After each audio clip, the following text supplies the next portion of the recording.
Boa noite, meus queridos. Eu sou a professora Kátia Generoso e vamos dar início a mais uma aula. A partir de agora, na sequência desses slides, nós iremos ver as classes de palavras que juntas são chamadas de sintagma nominal, certo?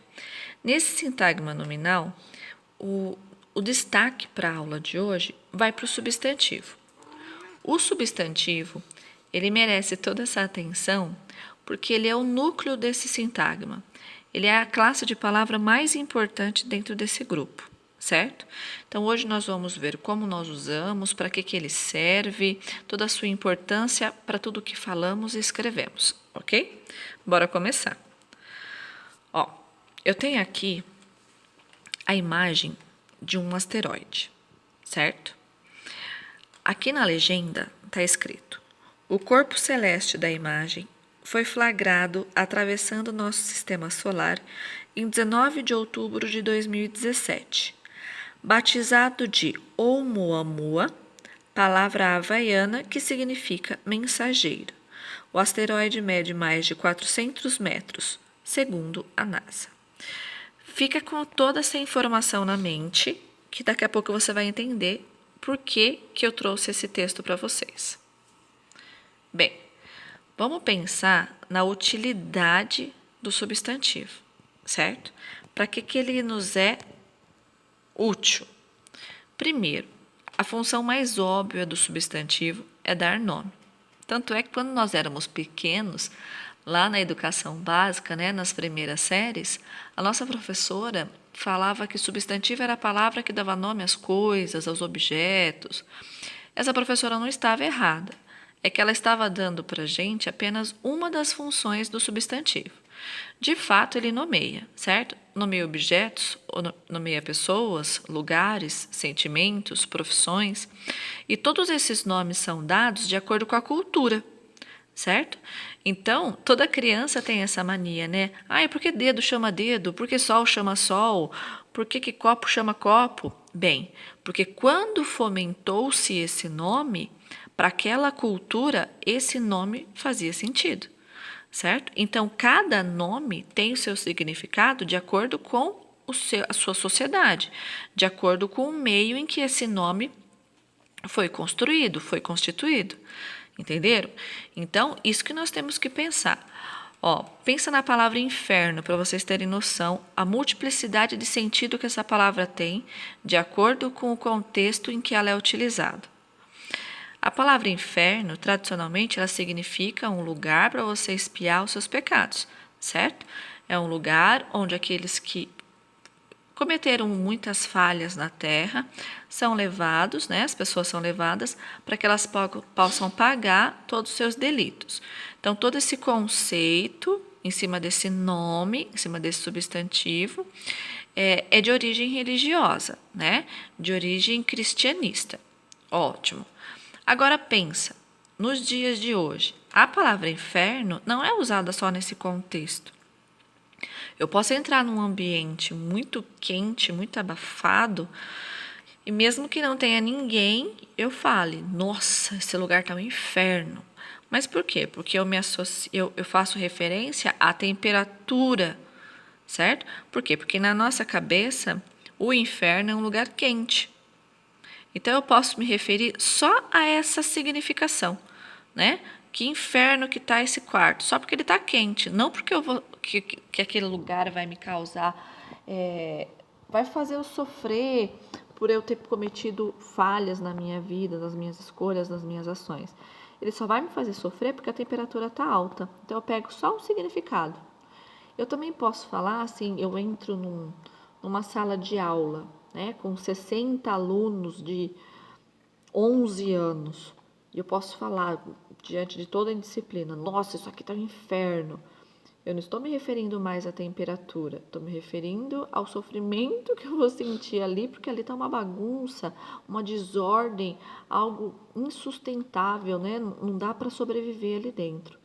Então, as palavras, elas têm o seu significado de acordo com o contexto, E de acordo com o local onde ela foi criada, ela vai ter um valor ou outro, ok? Então, ela vai individualizar seres, fatos da realidade, enfim, e ela vai expressar uma visão de mundo. Então, você pode chegar e atribuir um nome para um objeto, né? E que mostra que você gosta daquele objeto. Assim como pode aparecer um amigo seu que atribui um nome completamente oposto, que demonstra a sua oposição àquele objeto, né? Como ele não gosta daquele objeto, ok? Excelente. Qual a segunda finalidade do substantivo? Ele tem a função de categorizar. Então, imagine, vamos pensar em biologia. Você tem lá vários grupos, certo? Então, em vez de você falar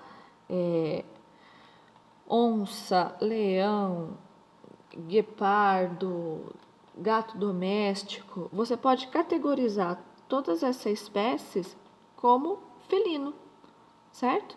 E ainda há um outro grupo ainda, né? Mamífero. Então, você tem esse poder com o substantivo. Você vai agrupando as palavras de uma forma macro, né? Então, você deixa tudo mais sintético, deixa tudo mais resumido.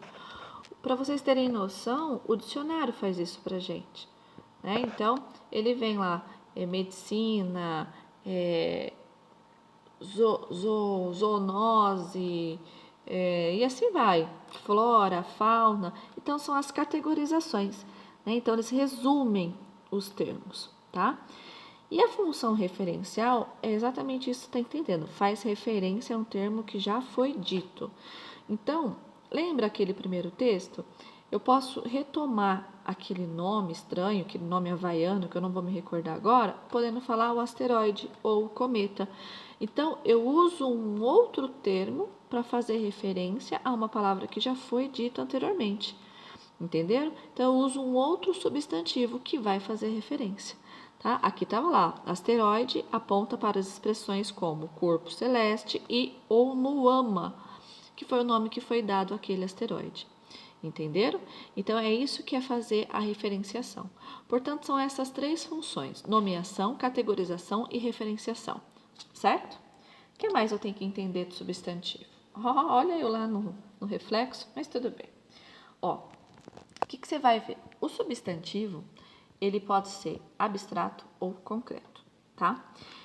O substantivo abstrato é aquele que precisa de alguém para manter a existência dele. Então, o amor, a raiva, o roubo, a corrupção, a mentira, tudo isso precisa do ser humano para que mantenha a existência dele, certo? Isso é um substantivo abstrato. Quando penso em textos, quando o texto tem em sua maioria palavras abstratas, substantivos abstratos, é porque esse texto é da tipologia dissertativa, é porque você está trabalhando com temas. E quando você está trabalhando com temas, você expõe toda a sua opinião. Então, quando você está fazendo lá a sua dissertação, pode prestar atenção. Boa parte das palavras que você utiliza para defender a sua tese, para argumentar, são substantivos abstratos, tá? Porque a gente fala que eles são temáticos, certo? Já os substantivos concretos, que não dependem mais da gente, depois que eles foram constituídos, que eles foram construídos, eles não dependem do ser humano para manter a existência deles. Então, um copo, um computador, um celular, uma roupa, depois que eles foram produzidos, a pessoa que o produziu pode morrer, pode ir embora, que vai manter a existência daquele objeto. Então, os substantivos concretos, normalmente, eles são utilizados em textos figurativos. Por que figurativos? Porque você consegue desenhar um celular, uma árvore, uma casa, uma televisão, porque são substantivos concretos, certo? Eles mantêm a existência deles depois que eles foram feitos. Então, as narrativas e as descrições são os tipos textuais em que o tipo de substantivo que prevalece ali dentro é o substantivo concreto, certo? Nestes tipos de textos, as opiniões não são a opinião não é o que você mais deseja. A opinião ele é mais destinada a textos dissertativos, certo? Então, aqui, se tem opinião, ela é mais velada, ou ela é em cima de para caracterizar um personagem, esse tipo de frases opinativas, certo? Ótimo. E para finalizar, dando já uma abertura para a próxima aula, no sintagma nominal que eu disse para vocês, são estas classes de palavras. O substantivo que está no meio, que é o núcleo, o artigo, o adjetivo, o numeral e o pronome, tá? Nas próximas aulas nós vamos ver as especificidades de cada uma dessas classes de palavras, ok? Valeu, galera, espero ter contribuído. Grande beijo e até a próxima.